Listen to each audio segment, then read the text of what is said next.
Sveikas atvykęs į 100 dienų Python iššūkį.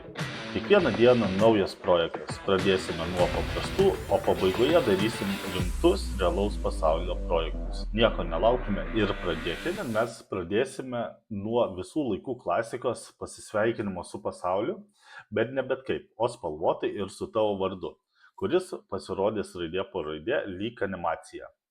Bus smagu, bet labai paprasta. Tai ko šiandien išmoksime? Išmoksime print, kad tavo tekstas pasirodytų terminale, taip pat input, kad vartotojas galėtų įvesti savo vardą, taip pat panaudosime time sleep, sukursime animaciją raidė po raidės ir taip pat naudosime ANSI kodus, kad suteiktume mūsų kodui spalvų. Taigi nieko nelaukim ir pradėkime savo pirmąjį projektą. Tai suteikime šiek tiek spalvų su ANSI kodais. Į kintamuosius green įrašykime ANSI kodą.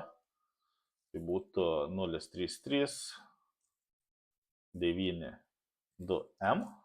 Ir po kiekvieno sykį, kada panaudojam ANSI kodas, joks terminale atvaizduotų spalvotai, turime nuresetint. Resetas būtų kairinis slešas 033 ir 0M. Ir pradėkime nuo pirmosios savo užduoties, tai vaizdinkime Hello World arba Labas pasaulė, naudodami print.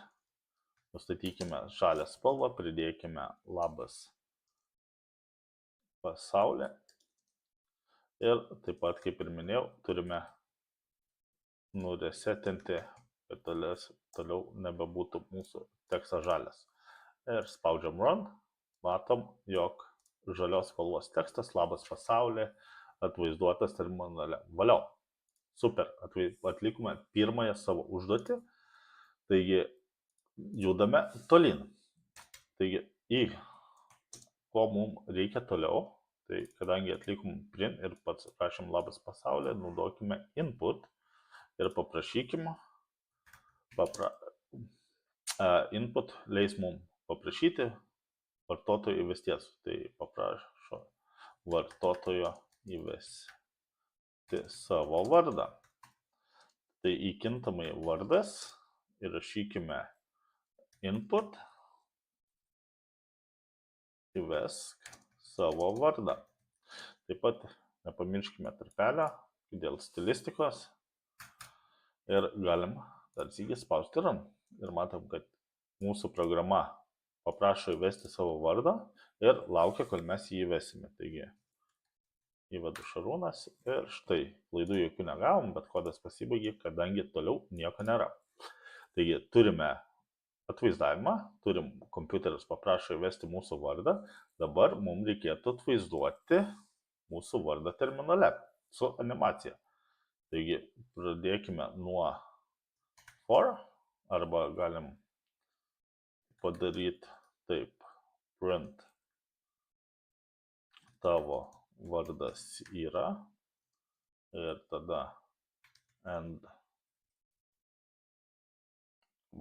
kabutės nesudėjau, tavo vardas yra, padarom čia tarpelį, kablelis ir nustatom end.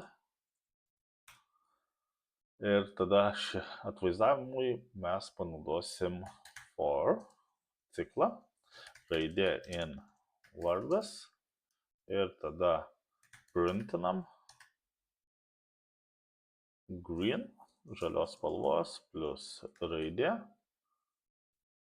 plus resetas, tada nustatom vėl end, tuščia ir tada mums reikia flush true.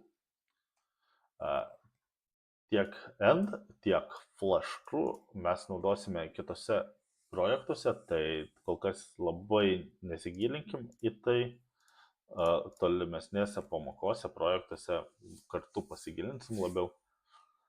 Ir tada mums reikia nustatyti time sleep ir mūsų norimas laikas.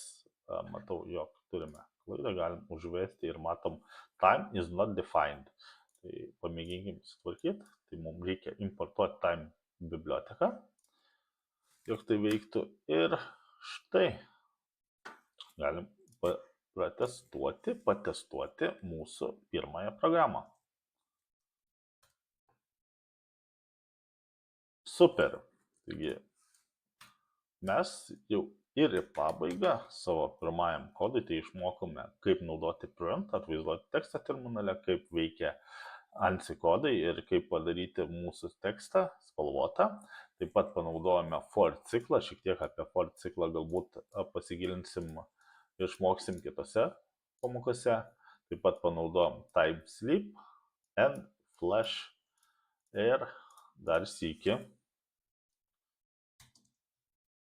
Dėkoju, kad prisijungiai prie 100 dienų Python iššūkio.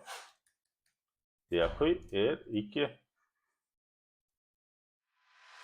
Ačiū, jog pažiūrėjai šitą video iki galo ir mini užduotis tau pakeisk labas pasaulį į savo norimą tekstą. Išbandink kitas spalvas, komentaruose paliksiu ANSI kodų nuorodas. Bei vietoj raidžių pamėgink atvaizduoti ir žvaigždutes. Taigi, lauksiu komentaruose, kaip tau sekėsi ir iki pasimatymo kitose video. Iki.